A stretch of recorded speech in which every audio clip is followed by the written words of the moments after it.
Data! Data! Data! Oh boy. All right, yeah, if you're hearing that, that means it's time for another episode of It's This Meets That. Quote of the movie. There we go. The podcast where we watch really terrible movies, which we hope you watch with us, but you're probably not. You don't have to. Yeah. I'm Russ, and I'm Jared. So we did trailer trash this last week, and what do we have, Jared? Refresh our listeners. Yeah, the movie was as good as the trailer. So, Robot Riot. In case you didn't listen to the trailer trash or watch the movie, or you don't remember, or you don't like us, the description is unconscious soldiers are dropped into a testing site and discover their memories have been wiped. And then the robot says, once docile machines are the new intelligence. And that's the only summary that we have the movie anywhere. And it's, yes, written partly by human, written the rest by AI. Yeah, and actually I think the second part makes actually way more sense now that I've read that interview with the director. So we'll talk about it. I feel better about the second sentence now. So quick info on the movie. So directed by Ryan Staples Scott's. Yeah, he's done 4 or 5 features, a couple shorts. Good for him. Not his first movie. Surprisingly. Not his first movie. Not his first movie. Screenwriters on this were Ryan Staples Scott and Aaron Murdy's. I'm going to go with. Am I Murdy's? Yeah. Again, not a ton of writing credits, either names, and that's hey, everyone's got to start somewhere. And then for actors, like there was not many people involved in this movie, but I think there were 4 or 5 main characters here. I only have 3 listed, but there was Ryan Merriman, who actually you've got a little something about Ryan Merriman here, right? Yeah. So Ryan Merriman, unbeknownst to me, was the star of Smart House. For those of you in the audience who were growing up in the 90s, was a Disney Channel original movie about a smart house. It was like back in 1999 when we thought that smart technology would actually be really cool and not be like the little monitor I have sitting next to my other monitor that I can ask a question and it will not answer correctly. So we really reached peak smart house in 2020, but Ryan Merriman was all over it back in the 90s. And he's been in a ton of stuff too. Like he was in an episode of Touched by an Angel, episode of Smallville, a bunch of horror movies. Yep. I don't think you really hit your career as an actor though until you do that first. You don't really start becoming an actor. You get that first episode of like SVU or Law and Order, right? You have to appear 1 episode of that, and then it's like, oh, your career kind of skyrockets from there. So true, it's a pattern I've noticed. So he hasn't done that yet, but yeah, he's got the most credits I think from anyone else on the list here. Yeah, I could see that. That seems reasonable. And the other folks we have in this one here are Kate Brazel. She wasn't in a lot of stuff. Most of the people in this have probably started. It looks like they started acting, or at least their credits show up on IMDb since like 2017. Other notables. Oh, the 4 or 5 people you follow around the entire movie. So Kate Brazel. You already covered Ryan Merriman. Jamie Costa, who we have to pause on for a little bit here. He plays certainly a main character. He's a big-time Star Wars fan film movie guy. Yeah, wild. Really unexpected. Really very unexpected, but he has been in like a bunch of these short, fairly decently done fan-made films, like 15-minute, 20-minute long films of like quick little stories. He was a Han Solo in one. He was Obi-Wan Kenobi in another one. And I think he also did he did some additional voices for the Final Fantasy VII remake. So that sounds right. Jamie Costa is the one from, if you remember from Trailer Trash, that I said was knockoff Zach Woods, because without a beard, he looks just like Zach Woods, but with a beard, totally different. Yeah. Like when he's Kenobiing, I had no recollection of this guy. And I think that's it. One other one that I wanted to call out. So this one's fun because, like you said, there's not a ton of actors or characters in this movie in general, and most of them are credited with a single name, except the only character who has many names is Brock, the guy who plays Brock in the movie. So in the movie, his character's name is Duncan Brock Barrett Brown, and the actor's name is Barrett Carroll Curtis. And so my thought is, he insisted on having as many names as he has in real life.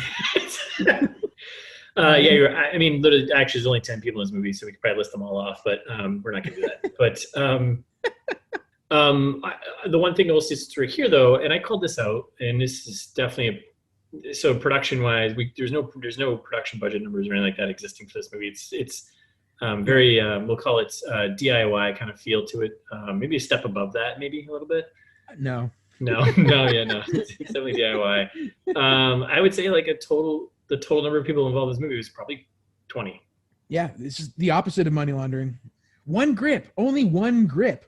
How do you only have one grip? Shay Rody Orcutt, if you want to hop on here and talk to us sometime, we just you must be the master grip. Yeah, tell us about gripping for this whole movie, because crushed it. Slim crew. We went out and made a movie. So yep, good one. It shows. Yeah, no, but hey, they did it.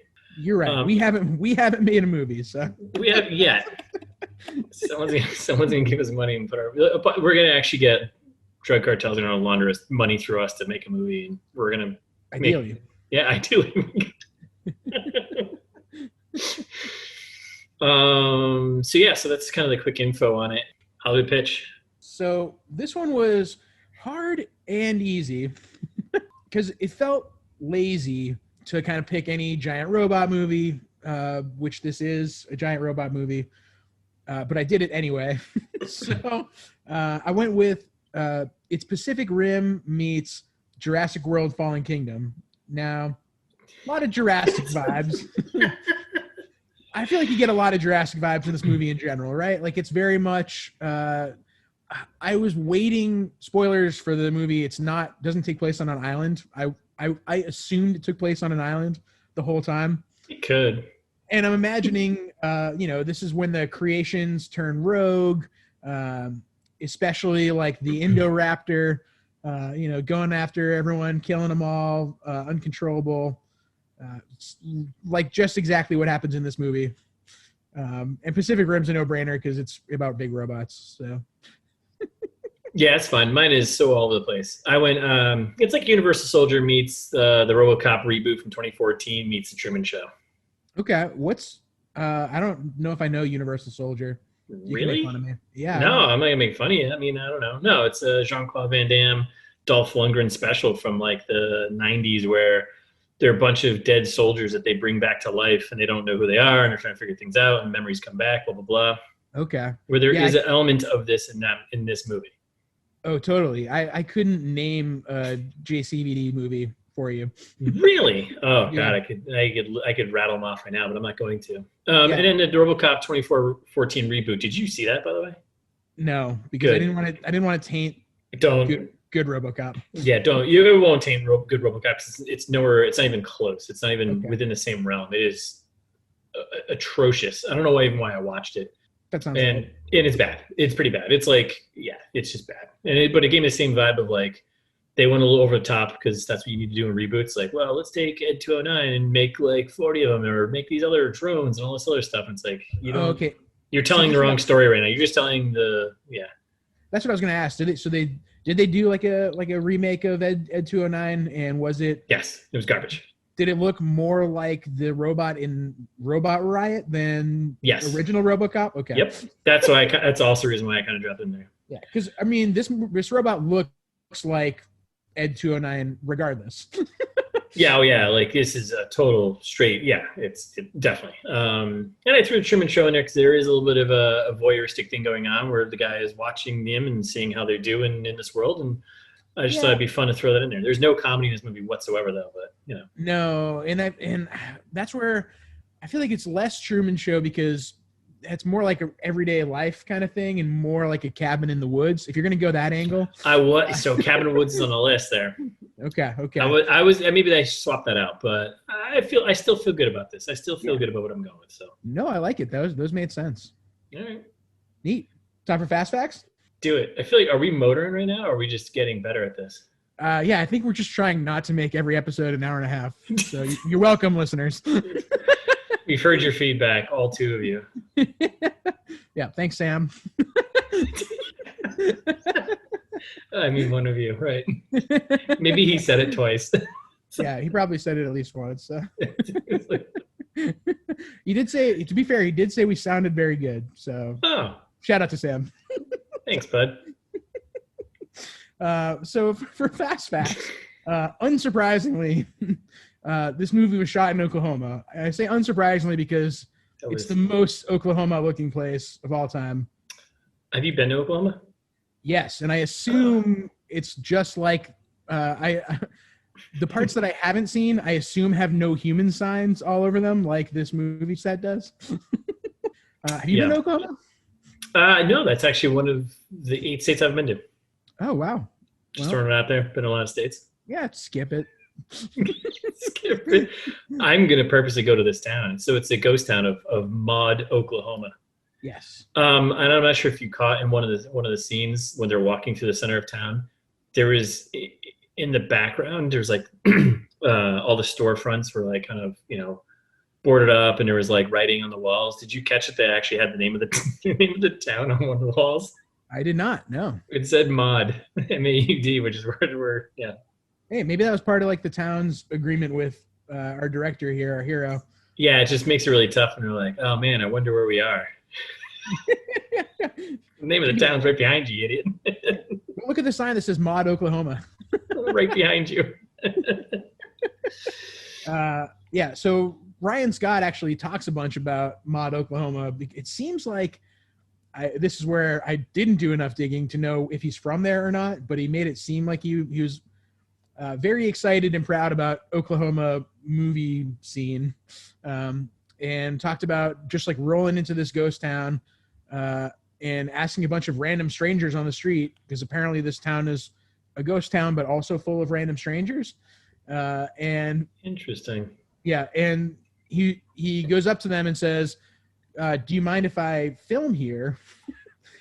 And they said, oh, you have to talk to the mayor. And they were like, they probably just ran and hid in the woods. They're like, yeah. But, no, they said you have to go talk to the mayor, which, like, this is a ghost town, I thought. Like, why is there a mayor? Yeah. And so they went to talk to the mayor, and the mayor said, sure, very excited to have anything happen here. Like, please do anything. Because it's a ghost town. Yeah, please do an activity here and pay us a little bit of money. So in that same interview, which I really recommend that you read when we're done with this, just because it's fun. As a potential aspiring filmmaker like yourself, Russ. Oh, yeah. You can probably learn a lot from this guy. So the interviewer asked him the question, what gave you the idea for the film, for the screenplay? What sparked it? He starts by saying, I don't know. I really don't know. I think he stuck with that, but okay. Yep. And then follows it up with, we wanted to do something involving some very heavy visual effects, something that involved a lot of all kinds of effects, as many as you can cram into a movie. And we just really wanted to test the limits of what's possible on this level of filmmaking. And so it's a very ambitious idea. Yeah. He knows, like, there was no money in this movie, for sure. Yeah. And so he wanted to do as much as he possibly could with computers for as cheap as possible. And now I understand this movie. This definitely clears up a lot of things. Yeah.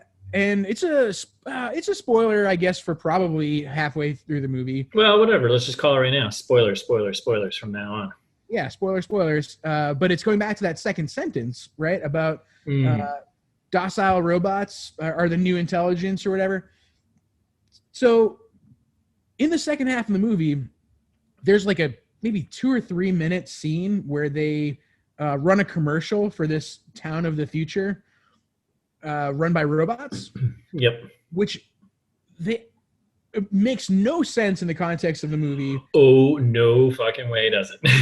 And like, it's not like they never talk about it again. They never address it at all. No. But according to Ryan Scott, like, that's the core premise of this movie, is like, there was this robot utopia and this guy came in and corrupted. Like, there's a huge grand universe here that they just don't explain in the movie. Oh, wait a second. Hold on. Yeah, that's the core plot of the movie, is that. Really?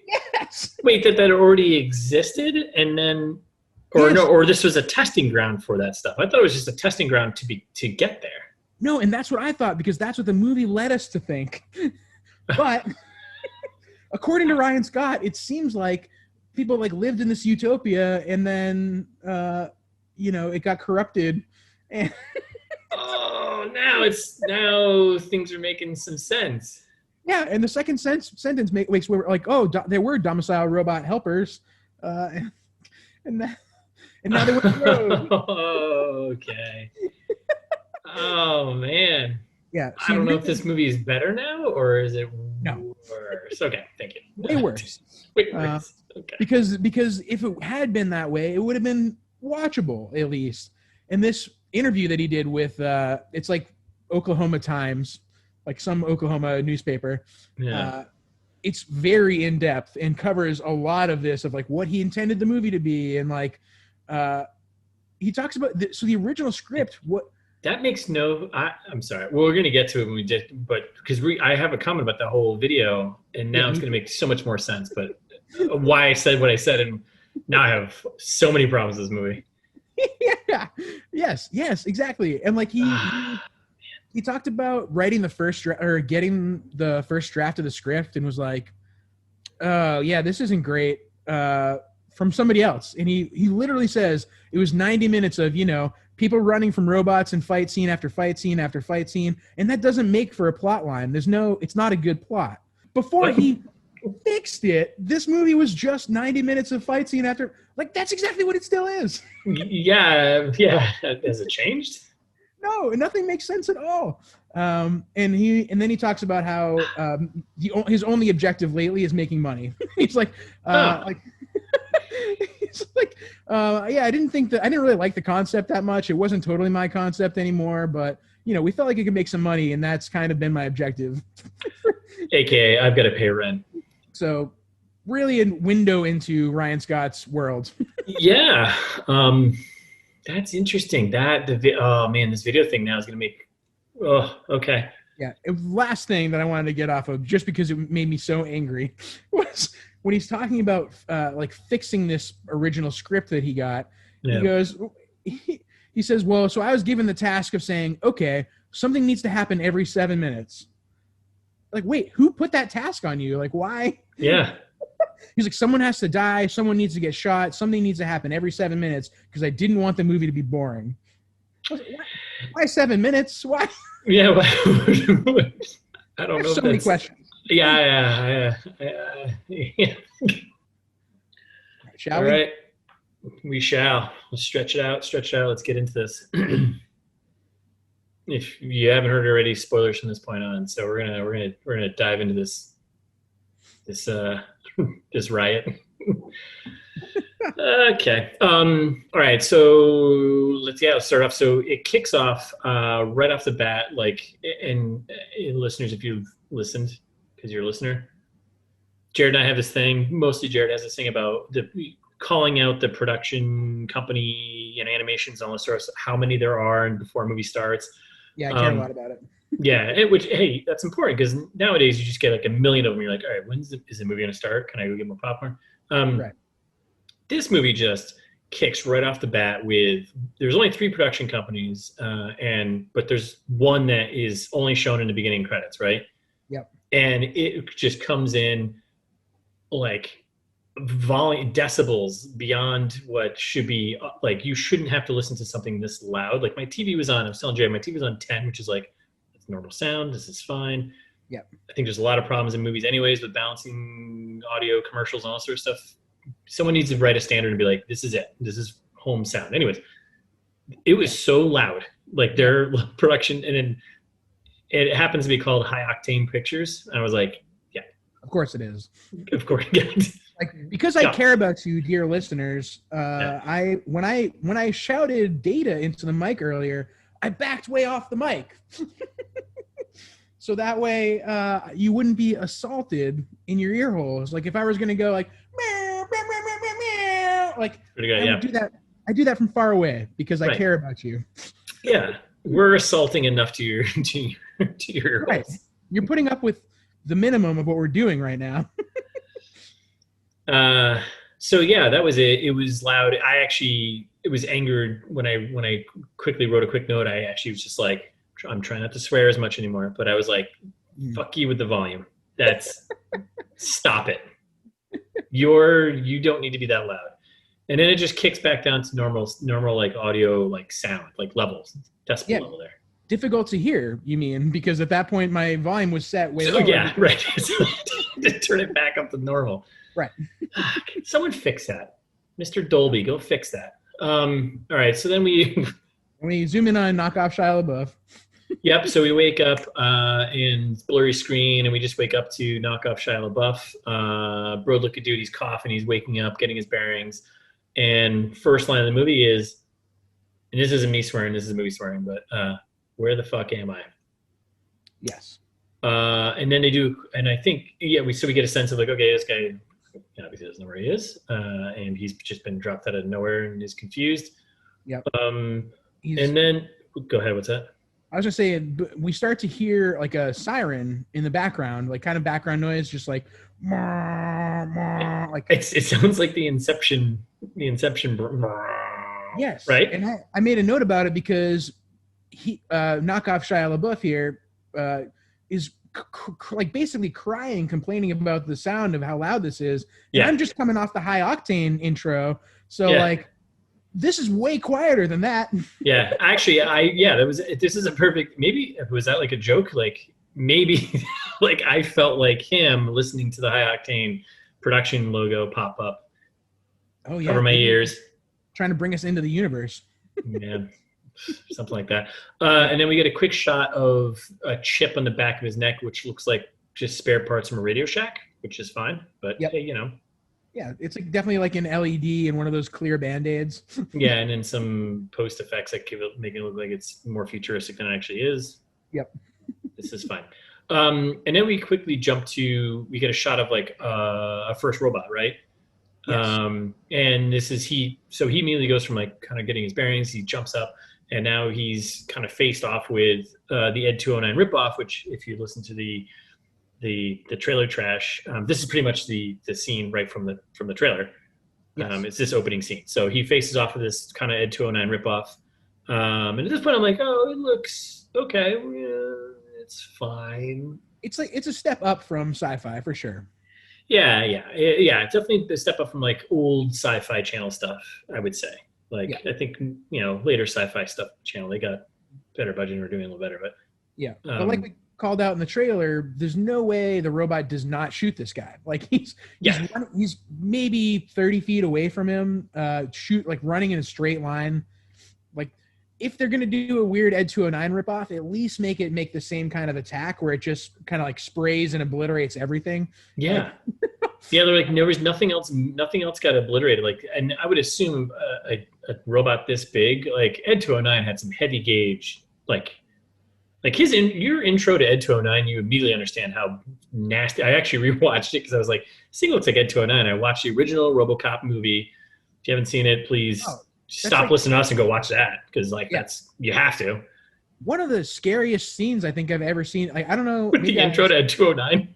Yeah. Where he rips up the guy in the board meeting. Yes. Like I was pretty young. I think the first time I saw RoboCop, but like I saw the movie when I was 10. Yeah. Probably same, different time period, but still, holy smokes! I almost shit my pants the first time. I was terrified. And he was like relentless too, and he just like tore him up. It was like, oh my god, this is brutal. Yeah. Fast forward to 2020, and here we are with this Ed 209 ripoff, and this thing can't even hit this guy who's running in a straight line. No, couldn't hit the broadside of a barn. Couldn't hit the broadside of a barn, and nothing else was getting torn up. Like no trees were getting torn up. No, not even. I don't even think there was any bullets in the dirt. It was just like CG. They were like, oh, we forgot to, tear up some of the cover that we were shooting at. Yes. It was like Ed 209. He's got the two guns on obviously left, right side. It's like the guy just ran in the middle of the two guns, and the guns only shot straight. Yep. No movement. There was zero movement. Okay, so that's that. So we get kind of a idea. We get these chips in the necks. We get kind of a sense of the world, I think. Yeah. So people who are wearing basically white jumpsuits and some body armor. They're basically just like obviously all those characters, when you see them, just assume that they don't know who they are and what's going on. And then we meet Piper. Yep. I thought her name was Pepper. I didn't pick up on her name until like another 5 scenes from now. So yeah, that's fine. Okay, cool. Me neither. So Shane's getting attacked by Shane, because we never got name tags, by the way. So he's got a name tag. It says Shane, right? I love how every character in this movie is wearing a name tag. Yeah, it's the best. So he's wearing a name tag. So he's like running from this Ed 209 ripoff. He jumps into or finds cover in like an empty building, and then we see a quick. Oh, that's right. We see a quick shot of the Ed 209 robot just gets obliterated, right? Yep. And this gives me a thought. So, anyways, this Ed 209 thing gets obliterated, and then we cut back to Shane inside this building, and he meets Piper. Yeah, main character Piper, who we'll talk about it later. We'll get to it. Also makes me furious, but yeah, me too. So she comes in. Piper. And she comes in hot with not only blowing up Ed 209, but then she comes in hot with just like a bunch of questions for this guy Shane. Yeah, what's your name? While he's wearing a name tag. Yeah, what's your name? And he's like, I'm not sure. And she's like, do you think it's Shane? And she points to his name tag. And he's like, oh, I guess. And this is a good point. This is a point where you recognize the acting that's in this movie, and you kind of get a sense of like, okay, this is going to be bad. Yes, Piper, I feel like, is particularly bad. And there is a moment where we come across another actor who is worse than the rest, and we're like, oh, this now might be the worst actor. But yes. And at that point, I like that Shane already gives up. Like, yeah, Shane's like, well, there's a big robot, and I don't know who you are, and like, we don't have any supplies or anything like that. And then he just goes, so we're pretty much fucked. And that's it. Yeah, which is almost what I use as the intro quote instead of the data one. But all right, so then we cut from those two. We cut to just another random dude in it, like a junkyard area, right? Yeah. This is Armstrong, according to his name tag, right? So this guy lands, and then he's kind of like flipping around. They do another quick shot. Okay, he's got a chip as well. We got this. And I don't know. I kind of cracked up when like he's sitting there like trying to gather his shit together and trying to figure out what the hell's going on. And like in the background, someone else just falls randomly. It like crashes into like a truck or something. Hysterical. And it was in the trailer, and I didn't know what it was. Like, I saw something fall out of the sky in the trailer, and I was like, that's weird. It's just another person. Yeah, and in the movie, as opposed to the trailer, in the movie they complete it with like a guy going, ah! Like as he dies. It was really ruthless. It's totally ruthless.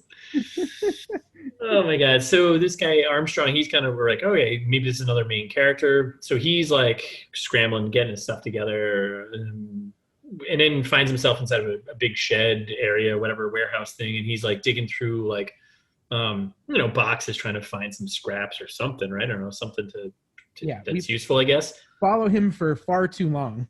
Way too long. He's useless. It's a whole useless thing, right? Other than, I guess, so he's scrambling through stuff, right?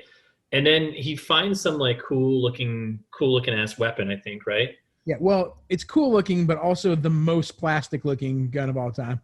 And then he's like, he hears something, I think, right? And then he kind of spots like, we get just a leg shot of like, we see what looks like just a normal human, the military leg, foot, whatever, boot. Yep. And then to the left, a robotic foot steps down, right? Yep, exactly. So cool. Immediately, is there a robot? Is there a cyborg? Is like somebody, what's going on? We get some type of hybrid type of thing going on here, right? Yep. And then he's like, all right, so he's got his gun, and he's like looking around, he like hunts around like these, they're kind of like lanes, or I'm blanking on the word right now, aisles of like a grocery store basically, right? And he comes around one, he's like peeks his head around, and then you get almost a full body shot of this cyborg hybrid thing. And funny enough, it's got no head, and it just turns, which is funny because it doesn't have a head, so it doesn't know where it's looking, but right. It turns looking towards him, and then it's like picking a head that's like on the shelf. It was all very weird. Didn't quite get what was going on. I mean, I got what was going on, but it was just stupid. And it had a men's voice, and I thought it was interesting that in the trailer, I could have sworn that the woman was the cyborg, like one of the women was the cyborg character. Just the way they cut the trailer, which I kind of appreciated, is like that was a nice little bit of deception if you happen to watch the trailer. And then a woman just appears, another human, I guess, with the white overalls and the armor, and she just shows up at the end of the aisle. and does not introduce herself. No Says, intro, no weapons, no gun, no nothing. Just stands there. The headaches will last a day or so.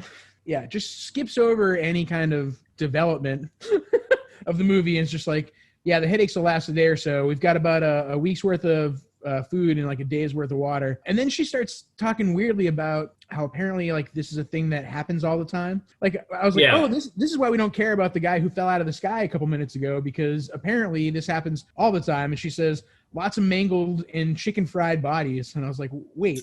And they do a quick cut to like a body who's just like fried over in the corner. It's like, what? We're like, what's frying the bodies? Yeah, like what they're just parachuting in, and then that's where they cut. Do we get a shot of like the plane going over, like parachuting in recruits? Yes, yeah, we do. Okay, yeah. So she's like, oh yeah, and he looks up and he's like, what's going on? And it's like, oh, you see planes, like, you know, big military planes flying over, and just like people parachuting out of the back of them. Some are landing, some are landing safely, some are not, some are just dying on impact. So, yep. Yeah, regardless, this new guy is like not like, you're assuming that this is now based on everything we know so far, like, okay, now we have two groups of humans that are out looking to survive in this brave new robot world. Yep. And then in a split second, new guy's dying on the ground. Just dead. Just gets like the old think right to the back of the neck through the throat. Yeah. That was like brutal. But why? And also he's sitting there dying for way too long. Way too long. And why? Yeah, like, and this. So this lady, she sounds like she's been around for, like, she survived a while, you know? So she's got a sense what's going on. She nonchalantly just shows up in this shed and is just like, yeah, whatever, dude, what are you doing here? So she's got to lay the land. But then she just kills this guy, like, for what reason? And none that makes any sense. And now that I've seen her end later in the movie, it still makes no sense. And So she stabs in the back of the neck. He's dead. He's on the ground. He's like taking a very long time to die. It's kind of annoying, actually. And then he does the old slow hand reaching out for his gun. Yep. And it's just like shaking on the ground. It's like, this is terrible. And she just like kind of kicks away the cosplay gun, and it's just like, doesn't even say something like, I thought we were on the same team.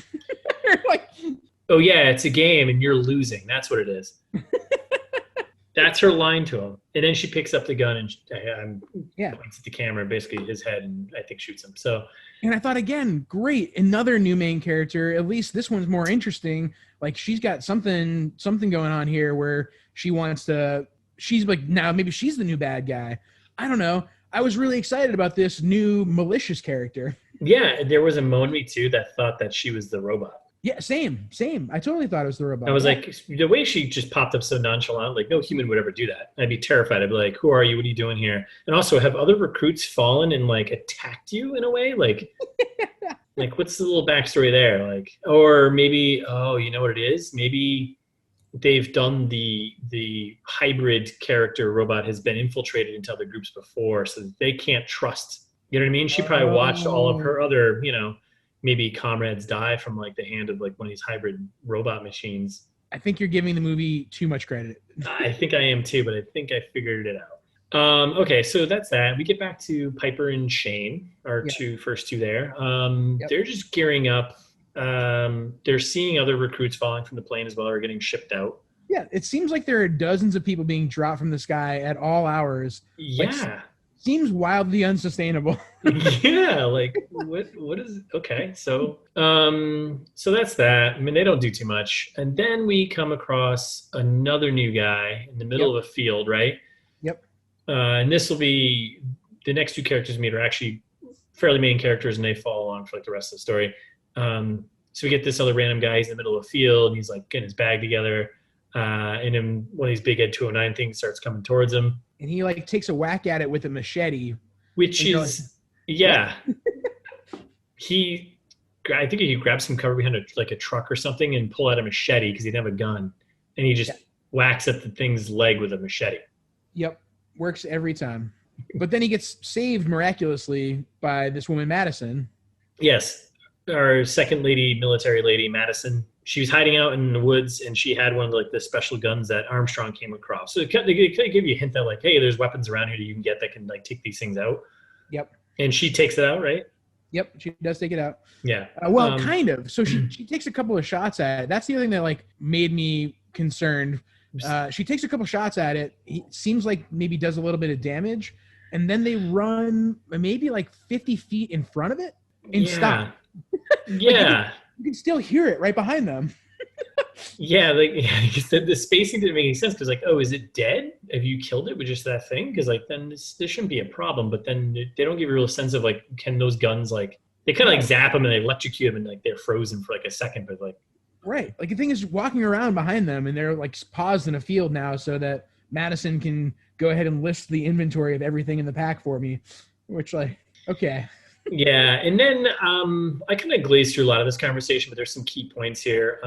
She was like, "So what was your plan with the whole machete attack?" And he was like, "Self-defense." But she's just laying down the law, like so. She's been around for a long time too. Like I get the sense like she's survived for a while now. Well, I don't know. I'm not convinced that she's been there for that long. I think she's in this latest round of recruits. Okay, all right. Just like because she's not as mangled as this other woman. So she's pretty hardcore. She's laying down the law. She's like, I think it's about 6 p.m. She's like, I think west is that way. If it's 6 p.m. and the sun is going down, it's definitely the west. Pretty sure. But hey, maybe we're not in Oklahoma. Maybe, I don't know. People don't know that. Yeah, it's like the Australia of America where toilets go the other way and just in Oklahoma. Just in Oklahoma. Also not true. Not true. She has nothing. She doesn't want anything to do with this new guy, Brock, aka Bro Brock. Neither do I. Yep. She starts abandoning him, and he's insisting that they stick together. He's like very insistent, and then he has a weird line that I think we all kind of glossed over. But the last time he says, "I really think we should stick together. You should at least give me your weapons and supplies." And he doesn't really get to finish that sentence. But I was like, "Wait, what?" Like, why are you carrying the supply? What makes you more qualified than this woman who saved you? Yeah, who saved you, dumbass? Like you're chopping at a mech with a machete. Yeah, and then he doesn't get to finish the line because that's when they bump into the force field. And they comically kind of just fall over. Right. So now we understand that there's a barrier that's keeping them trapped. Yeah, I'm glad you said some kind of barrier because they also said, "Oh, it's like some kind of barrier." Oh, 100%. That's what they said. It was like, it's not some kind. It is a barrier. Like, oh, it's a barrier. If you're familiar with killer robots, you should probably be familiar with force fields or the concept of like. So, yeah, absolutely. Like we're in sci-fi territory already. Yeah, you're shooting electric laser gun, whatever. Like yeah, some kind of barrier. Yeah, some kind of barrier. Well, no, it is a barrier because you can't walk through it, can you? So some kind. And then I love when he goes, "Looks like you're stuck with me," because there's no other option for this woman. Like, sadly, there's no other option. Actually, there is an option. I was like, just walk away. Just walk away. So it's like, yeah, you know what? Actually, you can just walk away from him, and if he keeps following you, just shoot him. Sure. Yeah. You got the big electric gun there. Yeah, I mean, maybe she has gripes about ending another life, or. Well, we'll talk about that soon because that happens kind of randomly too. Good point. So then we bounce back to Pepper and Piper. Piper, thank you. If I fixed it, Piper and Shane, they're now in the main town. Yep, where they're seeing no human signs. Yes. What the? Like, why? Yeah. Like, as you learn more about the rest of this movie, like, why would those signs be there? Yeah, which makes me think, and that gives me a little more credence for the whole, there was some kind of weird human robot utopia beforehand. And like, maybe like if it was in the 50s or like the 40s and 50s, maybe it was like a segregated society where like no humans allowed in this bar or like, I don't know. Like, I think you're giving it a little too much. Yeah, I think it's like, I think it got very like District 9. Like, yeah, 100%. Yeah, this movie's actually commentary on apartheid, and I don't think it's even close. Yeah, so we start seeing like a lot of shots from like the trailer also pop over too. So yeah, a lot of no human signs, or one. We see two of them actually. And they come up to a building, so they walk through town, whatever. And there's definitely this is where the shot where you see the name of the actual Oklahoma, like Bod, name of the town is in like the background, which is pretty great. And then they come to a building. I don't know. They're just walking around looking for supplies, right? They pass by a Humvee, which is very important later on. Yep. And they pass by that, and they come across a building. No human sign. I don't know why they picked this building to go into. I don't know if they said any reason why, but It didn't. I didn't think so. And when the first shot of the door, like the door is like padlocked, and this is important because this comes back later. The door is padlocked, and this is where like she's like they start walking towards it, and she's like, "I'll go check out what's going around back." At first, I was like, "Why splitting up sounds like a bad idea." Sure. So they split up. He goes in. It's an empty building. Well, there's lots of weird stuff in the building, and a lot of it doesn't seem like it makes a lot of sense. Like nothing really matches anything else. He goes and like finds canned goods at one point, and those seem relatively new and in good shape. Whereas like there are other like metal chairs and things that are like totally rusted out and destroyed. Like nothing in this whole place seems like it makes any sense. Yeah. Yep. So they go to this building. So this building is actually very important, as we find out much later in the movie. So it's whatever, it's a thing. So we get to this building. It's empty, but Shane's walking through. Piper's walking around the back, apparently. He's walking through. He comes to a room, and he finds canned food, right? Goods, whatever. Yep. And then the lady from the beginning, who just shows up everywhere, she pops up and is just gunpoint on him, right? Yep. And it's just like, yep, turn around, blah, blah, who are you? What are you doing here? Da, da, da. And then just blammo out of nowhere, she just gets toasted in the head. Yeah, was not expecting that. I was not expecting that. And I was like, it was funny because what was funny was like, she shows up and she's like, brah, brah, and he's like, I don't know what's going on. And all of a sudden her head just like doesn't explode, not in a good way. It's just like, it looked terrible. And then it was funny because they cut to him and it looked like they cut to him and it was like a pause where it looked like someone just took like ketchup and like flung it across his face. Yeah. Like, which they did. Which is great. This is great. This is awesome. They definitely went to Arby's for lunch, and like the director was like, "Oh, we don't have any fake blood on set here. Some barbecue sauce packets and just smash it across his face." Right. We have the meat. Hey, DIY, get it done. Yeah. Sponsor us Arby's. Yeah, all day. And then we find out that Piper, she came around and just smoked him. Yep. Classic Piper. Apparently, like I was kind of upset because I thought that this psycho killer woman was going to be a main character, and then she's also gone. She's just gone. Yeah, I think this leads up right where we get to the exposition over the loudspeaker from our bad guy. Yeah, so then we get to the louds because there's this town has got loudspeakers all the place, which are used quite frequently throughout this movie. And it's just the bad guy kind of giving the whole speech telling like what the hell's going on and why they're there. Yeah. If by the way, for the listeners, if it sounds like we haven't been describing what's happening in these scenes as much as we have been lately, that's because nothing's happening in any of these scenes. No, they're literally just an empty building. Then they're in town. Then they're in an empty building. So yeah, occasionally a robot will run by and someone will shoot it. Yeah, that's it. I mean, it was all shot in this town, this mod town. That was it. So they don't really go anywhere. No one goes anywhere. So for someone who claimed to be so concerned about something happening every 7 minutes, nothing happens in this movie. Nothing happens. So then we get the bad guy over the loudspeaker. Yep. Remember, you all volunteered. Well, you all volunteered. Okay. Human variables, blah, blah, blah. Yeah. And that's when we get the human variable thing again, which makes me so mad because everyone says it a million times in this movie. Yeah. They say the exact same words, and that's what pisses me off, I think. Yes. I think Ryan Scott thought that this was clever writing, but it actually wasn't done. It doesn't come off as clever writing. It comes off as really lazy. like yeah. We need to find out what kind of variables we're dealing with here. In this case, the human variable. Okay, like I can't wait till the other guy says this then later on that I just heard in the trailer. Yep, and it's nighttime. We come in on our heroes again, Shane and Piper, the only characters that I almost care about so far in this movie. Yeah, Almost.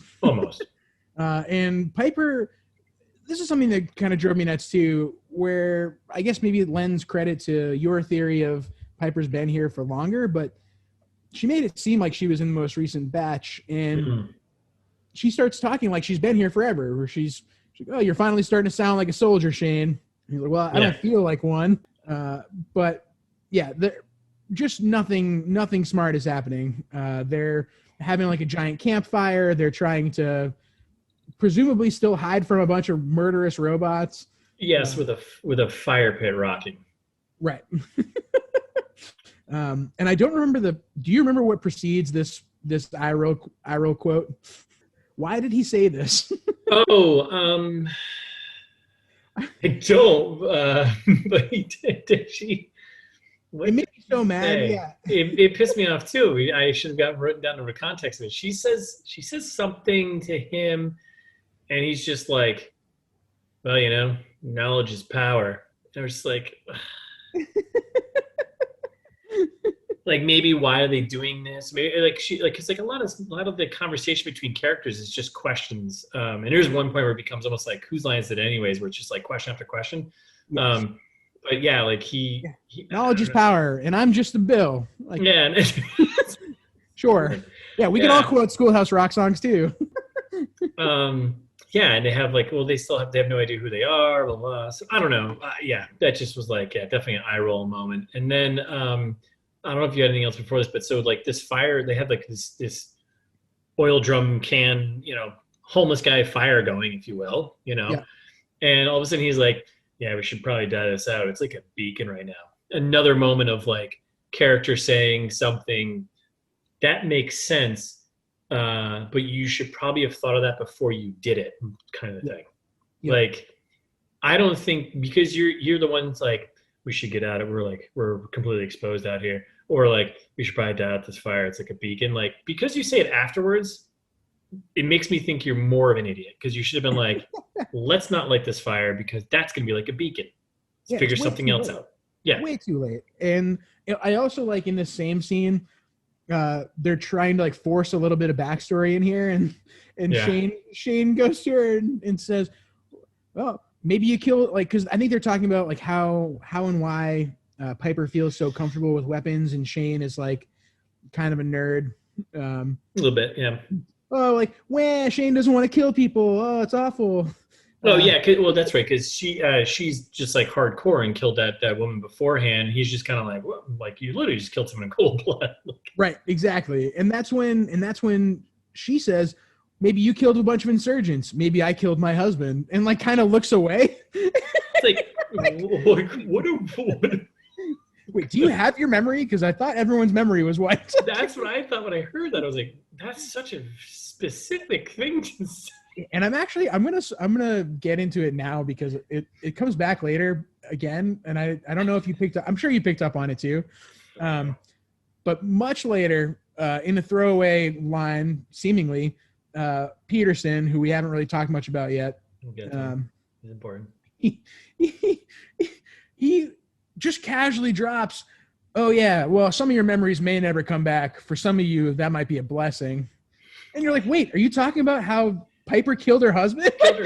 Like, is that yeah. I assume that was the only callback that was for. It was just written for this. Because there was no one else that said anything like that specific about, well, I don't know, maybe I killed my significant other. It's like, what? Yeah, and then rightfully Shane goes, wait, you just blew off a stranger's head and I'm an asshole. Right? Like, Shane, yeah, good call out. Like, definitely call her out, but watch out, you might get shot too. And then boom, lights on, floodlights, just like light them up, right? It's like, yeah, well, because you had a fire pit in the middle of the night. Yeah, when you're trying to hide. Like, light the fire in one of these big abandoned buildings. It's gonna be fine. Yeah, when you're trying to hide from You're not gonna get smoked out. It's a giant warehouse. You'll be fine. Right, exactly. Nothing here makes sense at all, but like the little baby robots are cute. Yeah, they are. They are pretty adorable.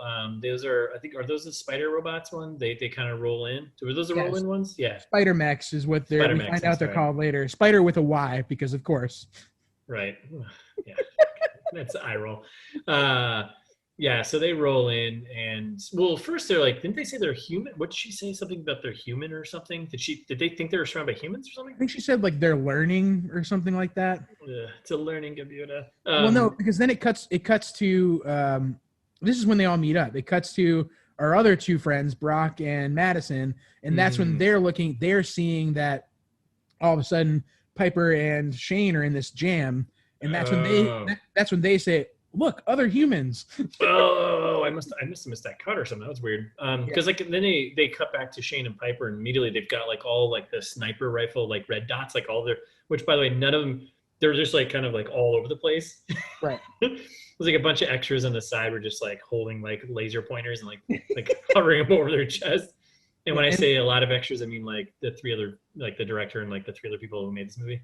I mean, to be fair, everyone was, SAG was involved. Like everyone got treated fairly and appropriately on the set. No mechs were harmed in making this movie. Yeah, made a big point about that in the interview. So they had these like sniper rifle, like, you know, the red dot scope stuff, like all over their chest.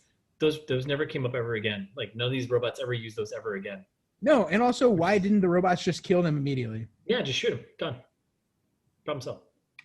Yeah, there were so many opportunities for the robots to kill all the humans.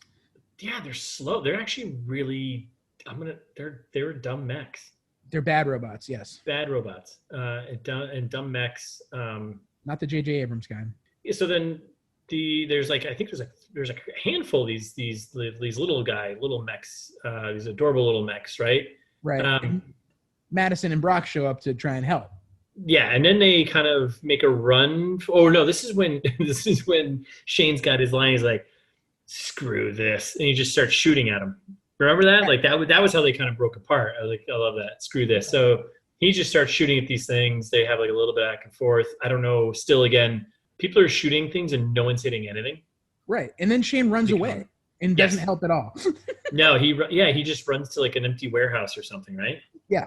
Yeah. And then, I kind of jumped a bit here because I jumped to Piper. I think was trying to make her way to the warehouse where Shane was in, and one of these little cute, adorable things like rolls right in front of her and like kind of just knocks her over and is like on top of her. And then this is the moment where this is from the trailer too, right? Where we get the drill moment. Yep, exactly. And there was definitely an awkward moment of this robot thing on top of Piper and like her. They do like a quick like wide shot of her underneath and like it's like very awkward. Yeah, and it's so also so awkward, like her clearly trying to act against something that's not there. And it's really bad. Yeah, and we know that these are very heavily armed robots. Like they've just spent the last 45 minutes of this movie shooting at people. Yes.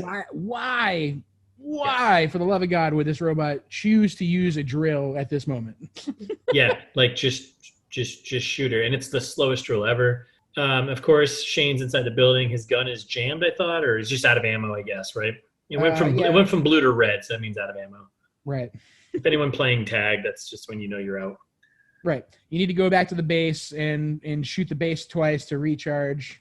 Yeah, he does find like a weird grenade that will come in handy later on. That is later on. Well, he finds it in this point, doesn't he? Isn't it? No, he doesn't find it here. No, This is still the nighttime thing. So they're still going back and forth. And then like, so this drill thing is going on. It's like going to drill into Piper's face.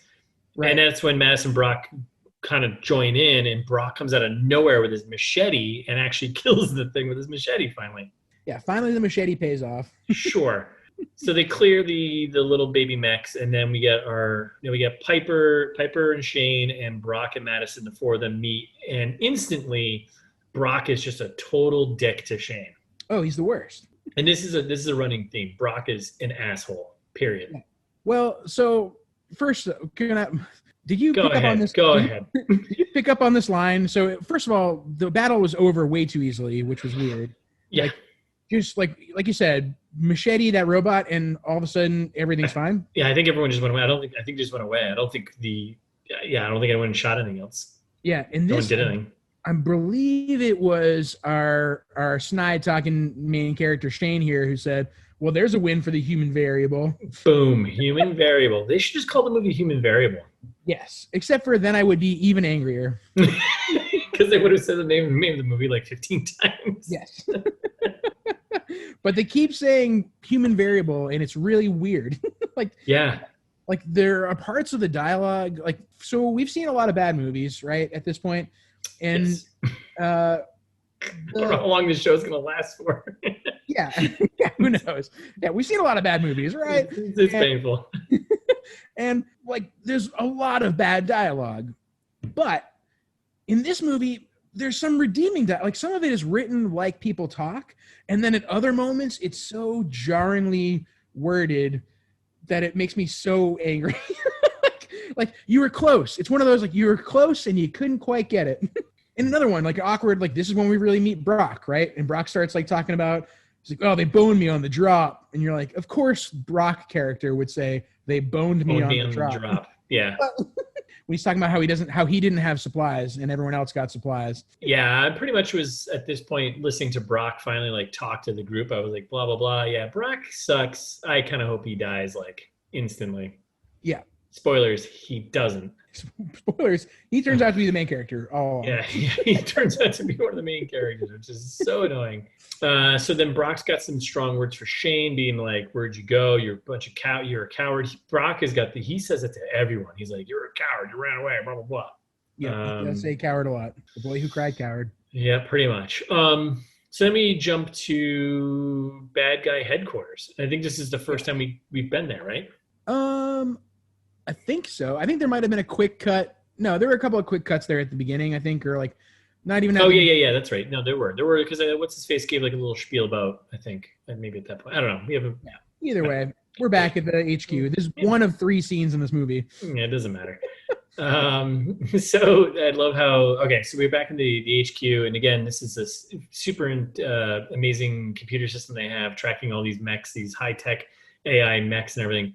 And on the screen, it just says in giant words, programming deviation. And which is coupled by a line of dialogue that says, well, the spider unit just deviated from its program.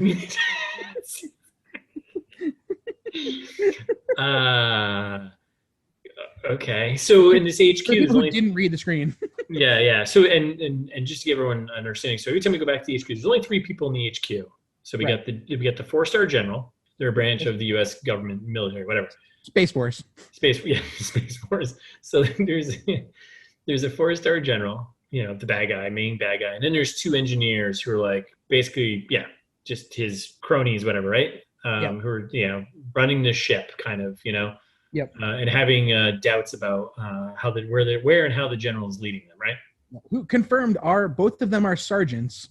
Yes, both of them are sergeants. Yep. And then they've got a computer system with a lot of screens that basically just gives you very obvious information, like, hey, programming deviation. And then you have the human actor repeating what the screen said to us. Yep. And following it up with, it's been 30 hours and no human casualties. Like, wait, what about all the dead people between... Yeah, like all of the ones that dropped on the plane. How about the guy who gets stabbed in the back of the throat? Like, yeah, between Piper killing people, that other mystery woman that killed people, that other mystery woman who died herself, all of the people falling out of planes. Yeah, and there's no way in hell you're telling me it's been 30 hours since. Yeah. There's no way. No. So many human casualties. Yeah. It's not like all those human casualties happened and then they dropped. And no. There's been dead people in the last 30 hours. I think this takes over the place of like 2 nights, basically, right? We see nighttime twice, don't we? Yeah, I think so. That sounds right. Sounds about right. Whatever, we'll go with it. So I think at this point, the guys in the HQ, they're like, I think they call out that all the humans are together now, right? Right, which again doesn't track with the rest of the in-movie logic. So like they're like, you're right, where he's just about, the big bad is about to say they're all together now, let's up the ante, right, and do something real wacky.